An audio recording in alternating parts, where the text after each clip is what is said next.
That night she lay alone in her storeroom like chamber, stretched out on a thin mattress spread across the floor.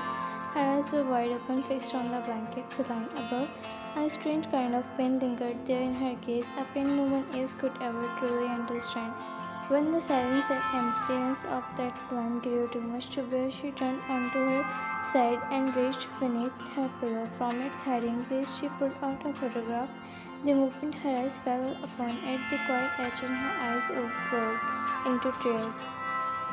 It was a photograph of her husband she had stolen while cleaning the storeroom, cutting it from the page of an old magazine because she was never allowed inside his room. Her husband, the man she had only seen once on their wedding day, a man who had abandoned her to the prison the very same night, never to return, never once to ask about her. A bitter smile curved her lips. Surely he must be the same as everyone else in this house, indifferent, cruel, of purpose.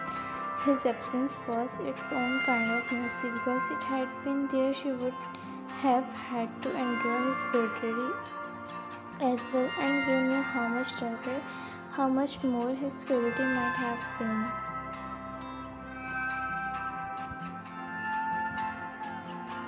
Tears glinted silently from the corners of her eyes. The world was so vast, yet there was not a single soul who truly loved her. How could she even hope for kindness from anyone here? She knew exactly why she had been brought to this place, why her uncle had sent her. To save himself, he had sacrificed his own nights. Even if they heard now, no one would come here to rescue her. How could they when her uncle had her husband's father in a bitter business rivalry? Then there was no kindness to be expected from the people who held her here. And as for her husband, the man whose father had been killed, he would probably kill her himself if he ever returned.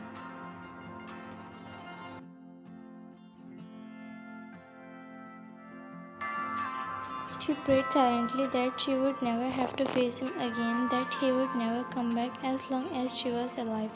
Her whole life had been this way since childhood, dark, loveless, treated by the others, and it would likely remain so for as long as she could remember.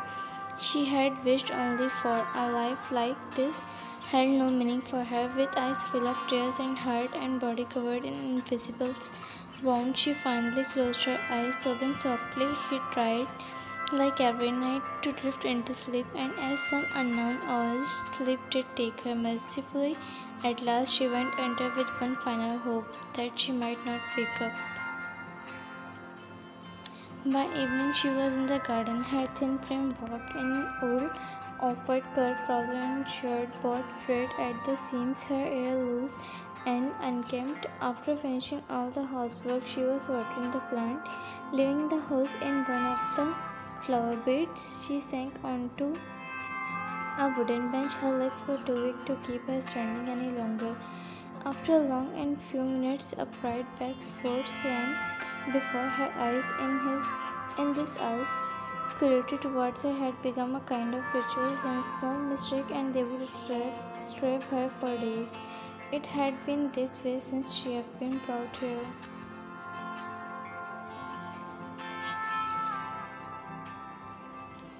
Drawing her knees to her chest, she wrapped her arms around them, resting her head on top. From there, she watched the sparrows flit and chimps among the evening branch. Their lightness only deepened the edge in her chest. Her eyelids began to droop silently. Suddenly, before she could faint and tumble from the bench, she gripped its edge tightly, holding herself upright. A violent cramp twisted her stomach, hunger clawing at her from the inside. She pressed her hand to her abdomen, breathing shallowly, then slumped back into position. This was the second day without food. She had no idea how long this punishment would last. The flower bed was already beginning to overflow with water, but she had no strength left to move the house. Sooner or later she would have to stand again. She had been staring intently at the stream of water, trying to keep her focus there, when suddenly she felt fingers brushing lightly through her hair. The touch was not unfamiliar. Her whole body jolted as she showed a bright fear flashing through her. She turned to see him standing behind her, a fleeting crooked smile on his lips. There was something feral in his eyes, something that had always terrified her. He was one of the household earned men, mostly sent outside to fetch supplies, but whenever he came inside the house, it was never anything short of nightmare for Ryan. Jack, what are you doing out here alone, sweetheart? Come spend some time with me instead. He drawled, his voice dripping with filth as he stepped closer. The sight of him alone filled her with terror. He was an American man with a strange, predatory kiss, and every time he came near her, dread clawed under her skin. He had tried to touch her before, wrongly, obscenely, but she had always managed to escape. She took a few steps back, ready to run, but before she could, his hand shot out, grabbing her wrist and yanking her towards him. One arm locked tightly around her waist, while his other hand clamped over her mouth to silence any scream. Being pulled so close to him, her eyes went wide with terror, tears sprang tears springing into them from pain and panic, her body violently as she struggled to break free, but she was too weak, too hungry, too frail to fight him off. It took so much effort to catch you alone today, dear beauty. He hissed, tightening his grip on her. This time I won't let you go. Vine shook her head frantically, tears streamed down her cheek, silently begging him for mercy. Her eyes darted around, but there was no one, no voice, no footstep, no savior.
She stood in open kitchen connected to the lounge preparing dinner. Her head kept spinning from weakness and her legs no longer had the strength to hold her upright.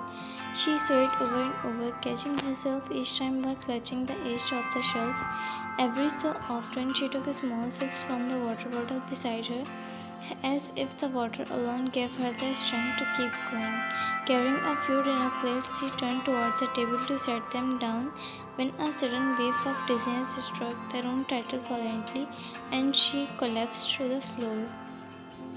The plate slipped from her hand and shattered across her tiles. Vine dragged herself up on trembling arms, clawing until her back found the support of the wall. Sitting there on the cold floor, she stared at the fragments of broken plates scattered around her. Tears welled in her eyes, slipping freely from her cheeks. Just 3 days ago, she had still been enduring the punishment for accidentally breaking a glass, and now this: more broken dishes, another mistake, another punishment waiting for her. A heavy dread pressed down on her chest as she whispered to herself through choked sob, maybe this time they just.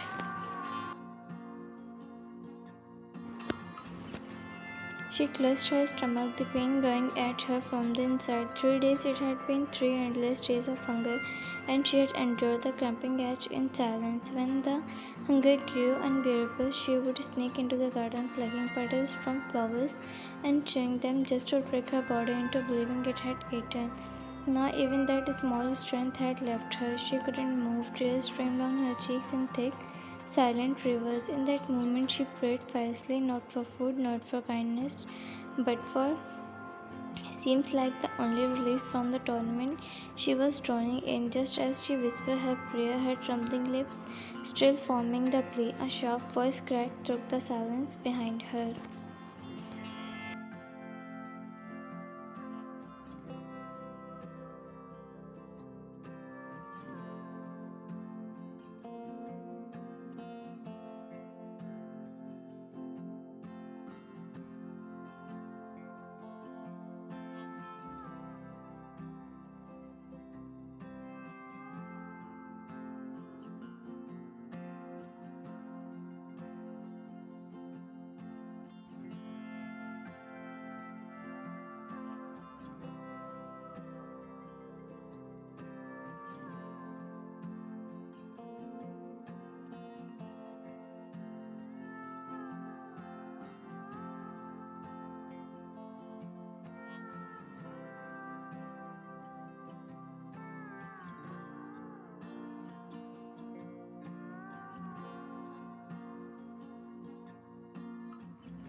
The cruelty and closeness I have seen you show this girl, I can't expect any mercy from you anymore, he said, voice hurt with hurt. I left her in your care and look what have you done to her. If this much has happened in front of me, I can't even imagine what you did to her in the 3 months I was away. I am ashamed I trusted you, and for the first time in my life I feel shame and regret towards you, but I won't make this mistake again. He spoke through his anger, gathered her into his arms, and started towards the upstairs. She was barely able to walk, weak and in pain, so when he stopped, she looked up at him.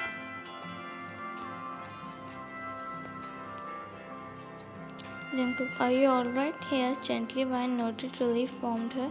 After everything, she had found a single bit of compassion and she didn't want to burden him. Still, she summoned the courage to take tiny and steady step and followed him.